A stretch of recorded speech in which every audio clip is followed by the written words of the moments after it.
Chapter 3, The Duffel Bag. When my brother paroled in 1986, I put his first dope sack in his hands.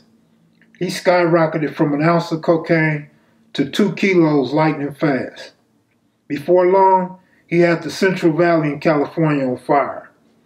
The Stockton Police Department had to link up with Hawthorne Police Gang and Drug Task Force to figure out what all the commotion was about in Stockton.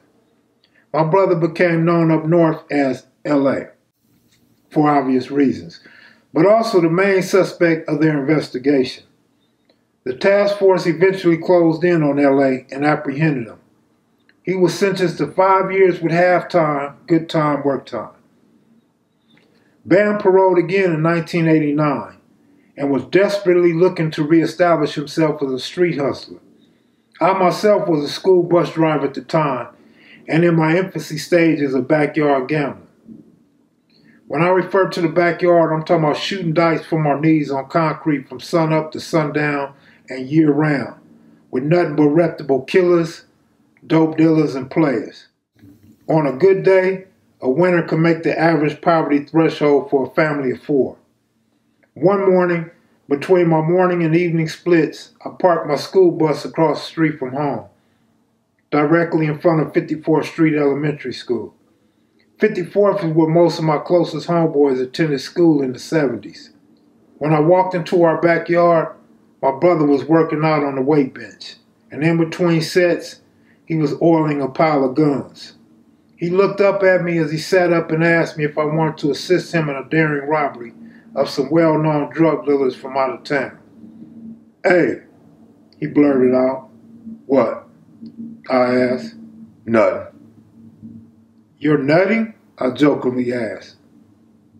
"Nothing, fool," he yelled. "What's up, bro? Talk to me," I insisted. "I got a big lick up. Are you ready?" he asked. "Hell yeah, I'm ready," I shouted, thinking to myself, it's about fucking time. I was honored to be involved in any caper my brother was behind because he was usually successful at it. The only problem is I had to be at Compton High School in the city of Compton by 2 p.m. Hell, with the opportunity of a lifetime, those kids could have walked home for all I cared. But if the lick was unsuccessful, my occupation would also be. "We got 4 hours to get it done, bro," I explained to him. "Find someone else for me and I'll give you a cut." "Nah, I got this. Let's hurry up," I demanded. "Forget it. Don't worry about it. Go back to work, and if it's not too late, we'll make it happen tonight." Bro and several of the homies that called themselves Twisters had pulled off so many successful licks that I was becoming envious. While I was losing sleep over a measly $400 paycheck every week, these fools were coming up big time. So after my evening drop, I raced back to the yard in Southgate, and then I hurried home. I speeded westward up Firestone, cutting through back streets. I went through several gang turfs before getting stuck in 7-9 Massawan blood turf. I dipped through 7-4 Hoover Crips territory before darting through the H-Ray gangsters and up the front part of Rolling 60s. From Gage, I took Arlington to 54th Street and shot up 54th to EG. When I arrived at the house, nobody was home. I had a gut feeling that my brother left without me, so I checked the attic and the washroom room to see if his guns were gone. When I reached up high above my head into the ceiling to feel for the guns, my hand came across a duffel bag. So I pulled myself up to see what was in the bag. The bag was full of $1,000 bundles. As stupid as it may seem, I didn't know whom the money could belong to, and I didn't care. So I took 3 stacks and pushed the bag further into the dark and closed the attic back, hoping no one would claim the money. When my mother came home, she didn't mention anything. But when my brother came home, he went straight to our washing room. I cracked my room door and peeked at him as he stood on top of the dryer and carefully removed the bag. He walked toward my room. As I tiptoed away from the door and pretended to be watching TV, he pulled the door open and without saying a word, he showed me the bag full of money. With the bag in his left hand, He reached into the bag with his right hand to get some cash and tossed me 2 stacks. "What's this?" I ungratefully asked. "It's $2,000, he replied. "2,000? That's it? 2,000 for real?" I asked. Needless to say, Big Bro was for real. "Cuz, I need at least 5 G's, I pleaded with him. "You lucky I gave you that," he angrily replied. "Nigga, all the years I let you get away with stealing my shit and tearing up my shit and that's all you got for me?" I asked. He selfishly went non-responsive. But since I had already stolen 3,000 out the duffel bag, I already had the 5 stacks that I really wanted anyway. My brother just didn't know I had it yet. Back then, we had an unwritten rule amongst close homies, and my brother included. We would give each other at least 10% after a big win or a good robbery. So I felt disrespected that as his little brother, I wasn't even good for 5%. At this point, I wasn't about to be an honest John. He bullied me as a kid, broke all my toys, disabled my car alarm and hotwired it, stole my identity, got traffic tickets in my name that turned into bench warrants. So why would I? So I accepted the money and held on to the other 3,000. By nightfall, there was no mention of the money missing. The word spread pretty fast that my partner Rosco may have also been involved in the lick and that he was giving away money. I went to a spot in the jungle looking for him, but he was not there. I drove around looking for him in the 50 streets, but I still could not find him. Finally, Roscoe came by to drop off $500 for Peanut, another close homeboy of ours. Peanut was a young rider that grew up around the corner from me. I was irate at the time because Sco didn't know Peanut like he knew me. We had a lot of history going back to pre-teens. Yet, he hadn't even given me 10 cents. I was succumbing to my feelings, so I called to ask if he would come over so I could explain how I felt about it, and he agreed. He went into the trunk of his bride's car and grabbed a stack of money, then tossed me a $1,000 stack with a rubber band tightly wrapped around it. I then put all my money together and went to old man JG's house. JG was an old player that lived in the neighborhood, rumored to be a member of the Black Gorilla family, a black prison gang in California. He was also a big gambler with a lot of old money that he had put up before he did a long stretch in prison for allegedly selling heroin and powder cocaine. I sat in his kitchen shooting the shit with Jerry as he rocked up cocaine and collected money from various hoes. A couple hours later, we rode over to my homie Big Cal's house. This was before the birth of synthetic drugs and RuPaul type of crips. Nothing but bank robbers, cold-blooded killers and crack dealers filled the backyard. Before JG and I could find a rhythm, we both lost 6 stacks. The amount in which I lost didn't bother me because it came so easily, but I felt empty because I was just beginning to get the hang of the bar and the cum bets. I'm not going to explain what the bar bet and the cum bet is, but after I lost my money, I went searching for more money, but I couldn't find where he hid it, so I politely asked my brother for more money. He promised to give me more currency later, but I wasn't about to hold my breath waiting for it. I took my lumping like a real player, went home, cleaned up my room so my girlfriend could come over. I bumped her on Crenshaw one evening when the boulevard was still popular. Lowriders, hustlers, and hundreds of pretty women packed the street on Sundays. This young beauty had an ass so fat Trina would be put to shame. She kept her nails and feet done with burnt orange nail polish, and her wide-chested breasts had big brown nipples. I displayed a sexual appetite for her, but like a wild animal, some women can't be tamed. As I was cleaning up, I stumbled across $40,000 in the arm of my love chair. Off top, I knew it was Bam's money, but I didn't understand why the hell he would hide that kind of money in my room. That's like hiding zebra meat in a lion's den. While I contemplated stealing more money from my brother, I realized the gambling bug had bitten me. The pain of compulsive gambling was about to take on a new twist in my life that propelled me to a sociopathic life with little regard. I reached into the stash and took 2 stacks of money so I could get back in the game at Cal's house. That's when I formally met Draws. Draws was a well-known figure in the 60s, about 2 years older than me, and was known for his hand skills.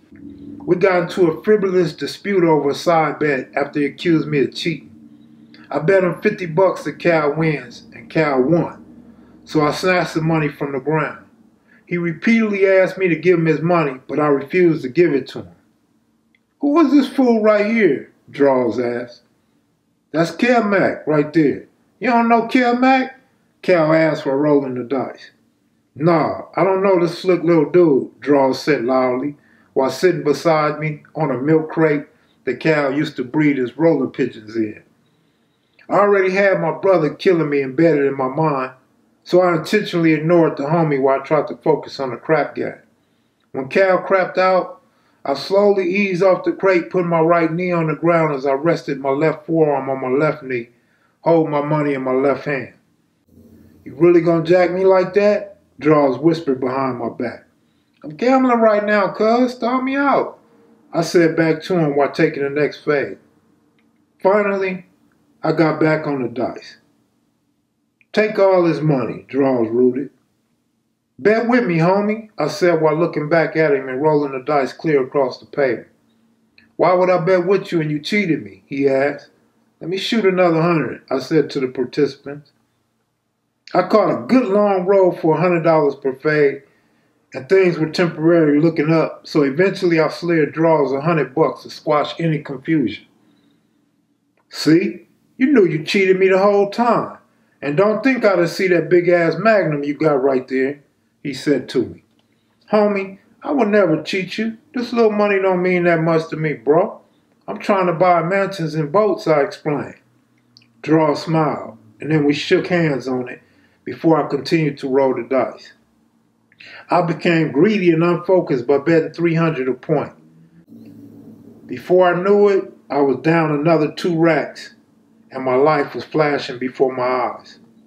I could vision flashing lights coming out the end of a silencer like an explosion, but sounding like an air gun. I just knew my brother was going to kill me, so at that point, I felt like I had nothing to lose. I rushed back home to a stash spot in my room and stole another 3,000. When I got back to Cal's house, there was so much money in the game that everyone was shooting 200 for the fade and betting 200 on the side. I erratically jumped back in the game and started giving out whatever side bets they asked for. Though I was constantly picking up winners from all around the circle, I know for sure by the periodic giggling Big Cal and a few others caught me slipping a few times. There was just too much going on inside my head to remember every bet I placed. Raising the stakes and betting around the board enabled me to win back the money I lost at 4 times the rate in which I had previously lost it. As I was on the ground raking in piles of money, I was stuffing my socks and back pockets. My brother and Roscoe walked through Cal's back gate. I was both shocked and embarrassed to see my brother come through that back gate, catching me red-handed. I didn't know if the Grim Reaper pulled up in a rickety old coach drawn by white horses, or if he was there to drop off a stone. As soon as he peeled the black hooded cloth off his head and pulled out a handful of money, I proceeded to roll the dice. I was unconscious during a streak where I made about 14 consecutive passes. My brother, standing straight up, 5'11", 220 pounds, stood right over me and dropped $200 for the fade. I looked up at him, and I hesitated to roll the dice because I didn't want to take his money. "Shoot!" he shouted while everyone sat and watched. This was like the Thriller in Manila. It felt as if my brother and I were in the middle of a ring fighting in front of a large crowd. "Pick your money up," I pleaded. "Just shoot the damn dice," he said, showing off. If I was to stand in the ring exchanging power punches and end up losing this match, it could be the final bout of my career. I schooled the dice, and then I rolled an 8. I honestly wasn't up for this challenge. The following roll, I rolled 7, and literally ran out the back gate. No buys, no see you guys tomorrow, I'll be back, or anything. I ran in my car with my pockets and socks full of money.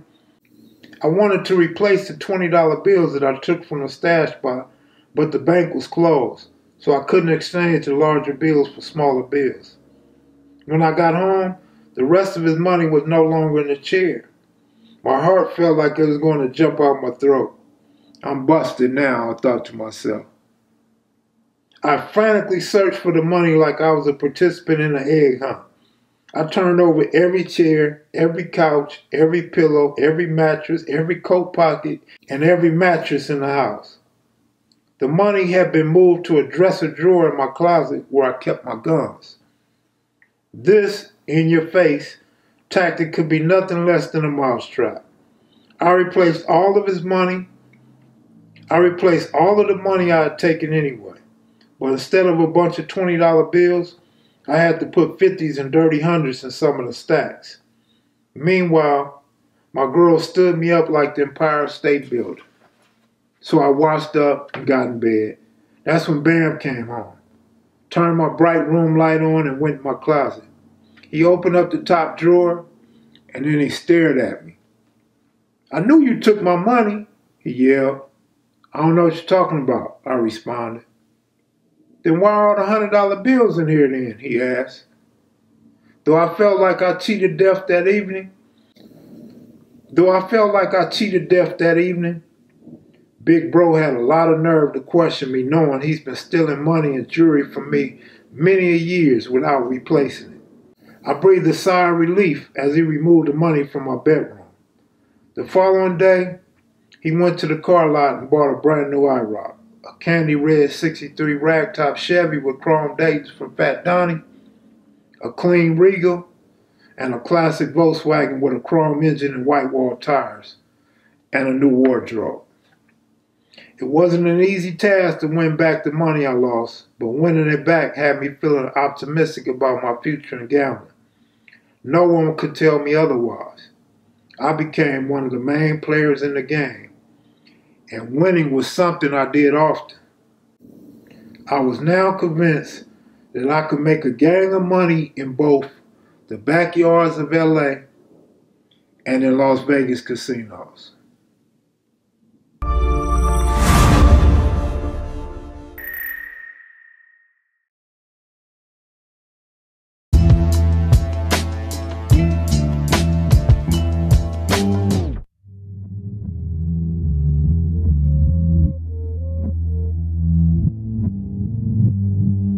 Was a hustler, Moms was a shooter. Coming from the best of both worlds for the future. Raised in the turf before the world had computers. Learned the game bang from local Bam, now I'm true to the set, busting back at opposition since a young nigga. I'm with Peanut, Little Waco, making runs, nigga. I'm Kev Mack, pushing sacks for the fiends. Had the low rider, silver rag top, it was clean. Brother had the candy red rag on the scene. Had my first son back in '92, it all changed. Caught a lot of cases, went to prison back in '95.